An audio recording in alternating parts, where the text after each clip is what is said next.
What's up, NBA fans? Hope you guys are good. It's been a few days. I thought I would update you with what's been happening around the league. Yeah? Alright, let's get going. Right, so far, one of the things I noticed regarding the minutes is the fact that minutes per game, each players have been reducing. Some of the players that I've been watching have been reducing their minutes per game. So teams are trying to find a way how to spread out the minutes in between all the available players. So it's a good way to perhaps try to create a better understanding of how your game plan works. That way, as you go forward, you get prepared for tougher matchups, and then you're more likely to get games, more likely to win games, whether on the road or at home. But it's quite interesting because so far, one of the leaders in terms of minutes is King James. I mentioned on my first two videos, it's fascinating when you think about how much talent this guy possesses and how he's able to play at such high level in his 15th year. We're talking about a guy in his 15th season.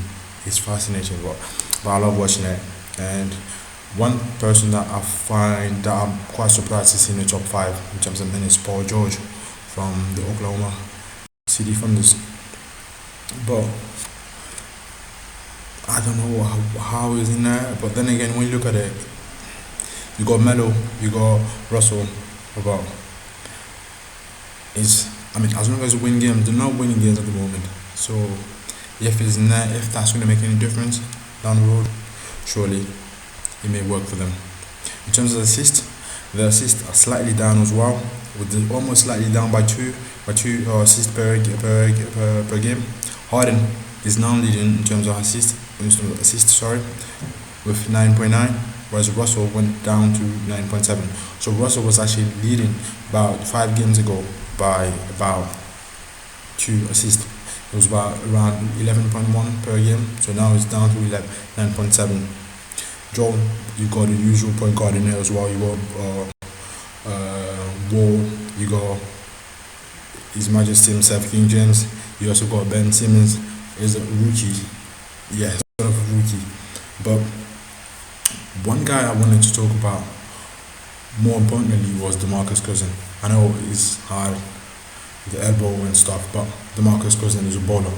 DeMarcus Cousins is at least in 5 categories, or at least top 5. If he's not in the top 5, he's at least top 10 or top 15 in at least 5 to 6 categories. One of them is rebounds. He's 3rd in rebounds. He's 14th in blocks, top 15. He's 5th in terms of points. He's 21st in terms of assists. What I find fascinating is that we're talking about DeMarcus Cousins. DeMarcus Cousins has more assists per game than Dragic from Miami Heat, Kyrie, and guys like Ricky Rubio. We're talking about a power forward / center. This guy has more assists than these guys that are supposed to be passing the ball, assisting other people from scoring, assisting other people and they're scoring. This guy for me is making a point to be MVP. People may look at LeBron James. I love LBJ, but DeMarcus Cousins is making a case. I don't think the only issue that people may have with DeMarcus is antics. You gotta look at the antics, you gotta put them aside. This guy can play. He can literally play.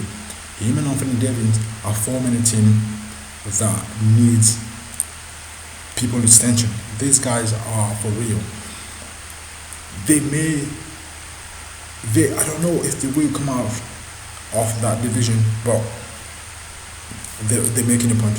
For me, DeMarcus Cousins is balling. DeMarcus Cousins need recognition for what he's been doing so far this season, and I don't think that many people actually give him enough credit. But in terms of rebounds, the rebounds are actually up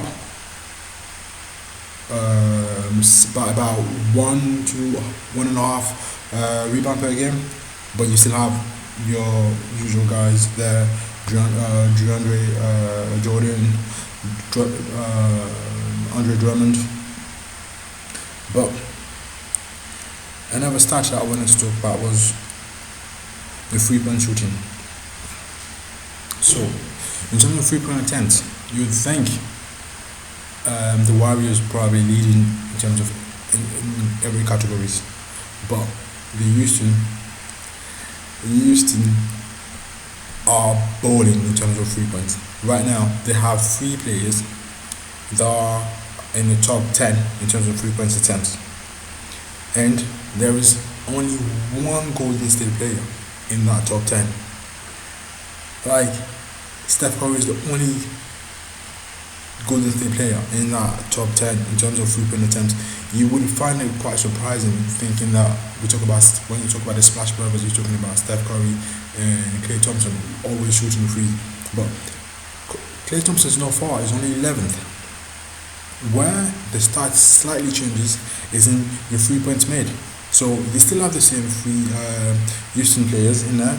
Harden being the number 1 actually on that list, and also top of the list you go Eric Gordon number 2, and you go Ryan Anderson.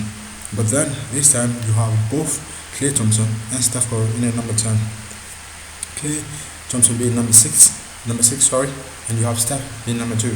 But it's like these guys are bowling, these guys are scoring a lot of points, they're scoring over 100 points per game.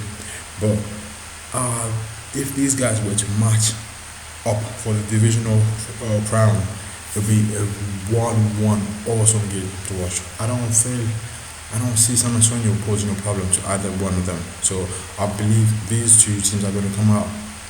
They're going to be 2 top teams out of the West in order to challenge either Boston or the Cleveland Cavaliers. But the way these guys are playing, they're scoring a lot of points.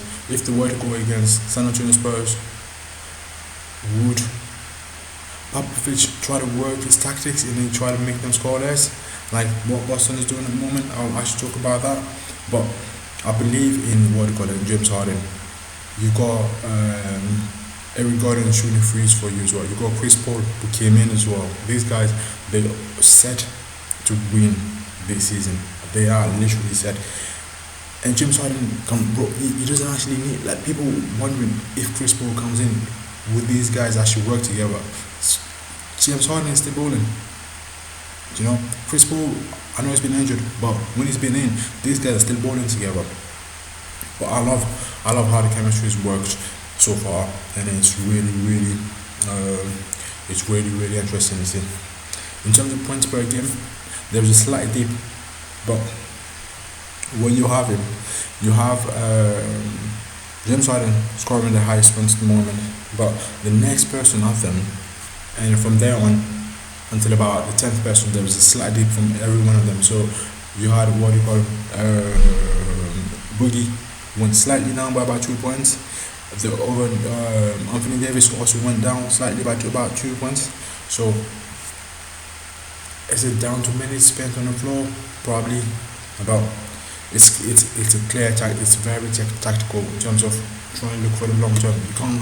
I mean, the first few games, what teams are trying to do is trying to cement a place, try to win enough game, and then as time went on, slightly take the foot off the gas in order to build up that good chemistry between everyone else in the squad in order to get them galvanized for the remaining games. But I feel as though teams are slightly taking their foot off the gas at the moment and just trying to get other guys involved even more. But one thing but people also should be worried about, for me, Boston Celtic are the real deal. These guys are in business. These guys will dethrone the East. They will take over in the East once more, and they will literally go to the finals. They will cause a problem to Cleveland Cavaliers.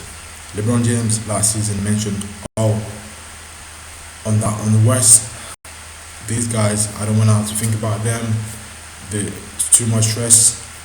I think, my man, you got stress you got something to stress even more in your conference now with the Boston Celtics. These guys are for real. They mean real business. And when I mean business, you have to simply look at the stats.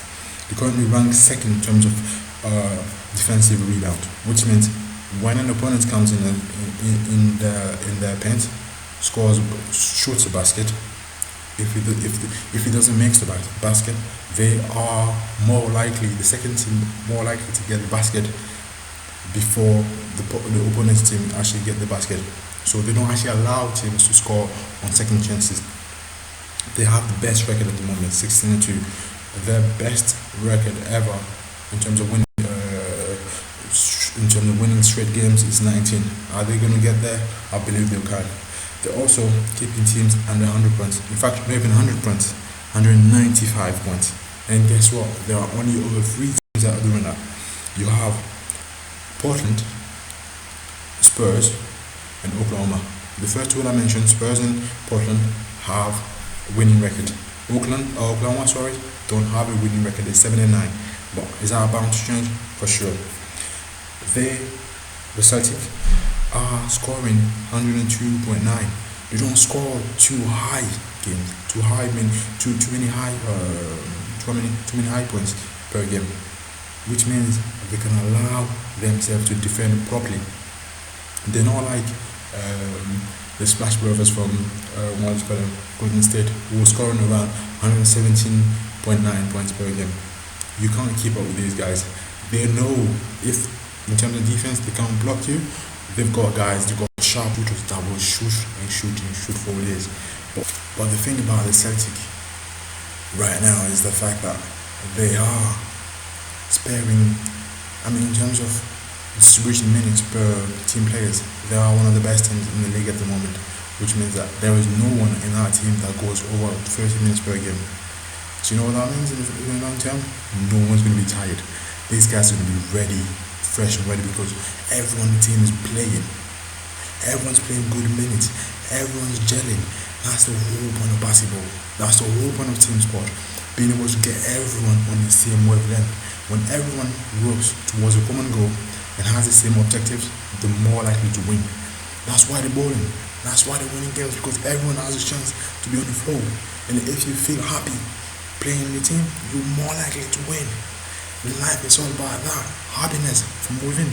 When your happiness from within is good, it portrays itself outside. I believe the Celtics are going to win. They're going to beat anyone coming out of the East. They will beat them, and they will go to make the finals, and either meet Houston or meet Golden State. But I believe in the Celtics. I believe in Boston, and I love LBJ. I'm gonna lie. I love LeBron James. Yeah, I put my American accent on, but I love LeBron James. But now this is not going to be the year. Kyrie is a trooper. Kyrie is a trooper. But enough about Boston. But the bowling. Right.